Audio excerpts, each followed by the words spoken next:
Shamshabad road ప్రమాదంలో మరణించిన వారికి బీఆర్ఎస్ వర్కింగ్ ప్రెసిడెంట్ కేటీఆర్ నివాళి అర్పించారు. ఒకే కుటుంబానికి చెందిన 6 మృతి చెందడంతో వారి కుటుంబాలను ఆయన ఓదార్చారు. ప్రమాదానికి గల కారణాలను పోలీసులను అడిగి తెలుసుకున్నారు. ఉస్మానియా ఆసుపత్రి వద్ద బాధిత కుటుంబాలను ఓదార్చి మృతదేహాలను సిరిసిల్లకు తరలించేందుకు అంబులెన్స్లు ఏర్పాటు చేశారు. లారీ డ్రైవర్ నిర్లక్ష్యం తమ కుటుంబంలో తీరని లోటు మిగిల్చిందని మృతుడి బాబాయ్ కన్నీటి పర్యంతమయ్యారు.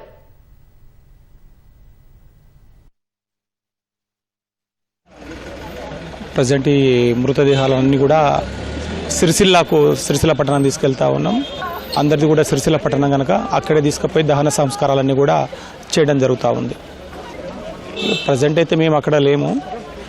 చెప్తా ఉన్నారు ఏంటంటే ఓఆర్ఆర్ మీద ఒక లారీ ఏదో తాటిపత్రి వేయిందని చెప్పి ఆపుకొని అతను చదువుకుంటా ఉంటే ఈ వెహికల్ వెళ్ళి కొట్టింది అని చెప్పి చెప్తా ఉన్నారు.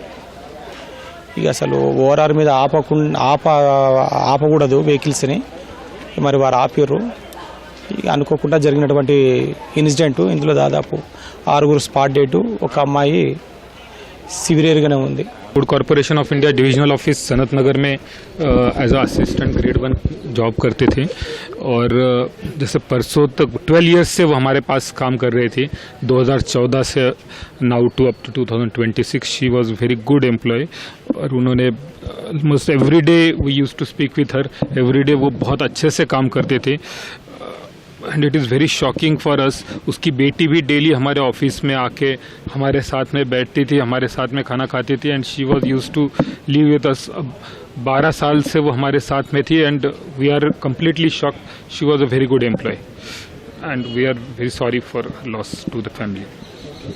నిన్న శంషాబాద్ ఓఆర్ఆర్ మీద తొండుపల్లి సమీపంలో జరిగిన యాక్సిడెంట్లో 6 దుర్మరణం జరగడం జరిగింది. వారందరూ కూడా సిరిసిల్ల పట్టణానికి చెందిన ఒకే కుటుంబానికి చెందిన వాళ్ళు.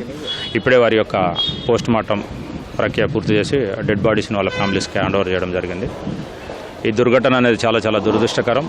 గడిచిన 4 నెలలుగా తెలంగాణ ప్రభుత్వం సూచన మేరకు డీజీ గారి నుంచి కింది స్థాయిలో కానిస్టేబుల్ వరకు అరైవల్ అనే ప్రోగ్రామ్ తోటి ఎన్నో ప్రోగ్రామ్స్ కండక్ట్ చేసి స్కూళ్ళు, కాలేజీలు, విలేజెస్ ప్రతి సందర్భంలో మీటింగ్స్ పెట్టి ఈ యాక్సిడెంట్స్ మీద అవేర్నెస్ కలిగించినప్పటికీ కూడా ఇలాంటి సంఘటనలు జరగడం అనేది చాలా చాలా దురదృష్టకరం. ప్రజలందరూ కూడా ఈరోజు ప్రతి ఒక్కరు వెహికల్ వాడుతున్నారు కాబట్టి ఎవరు కూడా వెహికల్ వాడినప్పుడు రోడ్డు మీద ప్రయాణించేటప్పుడు అన్ని జాగ్రత్తలు తీసుకోవడం అనేది చాలా చాలా ఇంపార్టెంట్. లేదంటే ఇట్లాంటి దుర్ఘటనలు జరిగి మొత్తం కుటుంబం రోడ్డు మీద పడే పరిస్థితి ఉన్నది.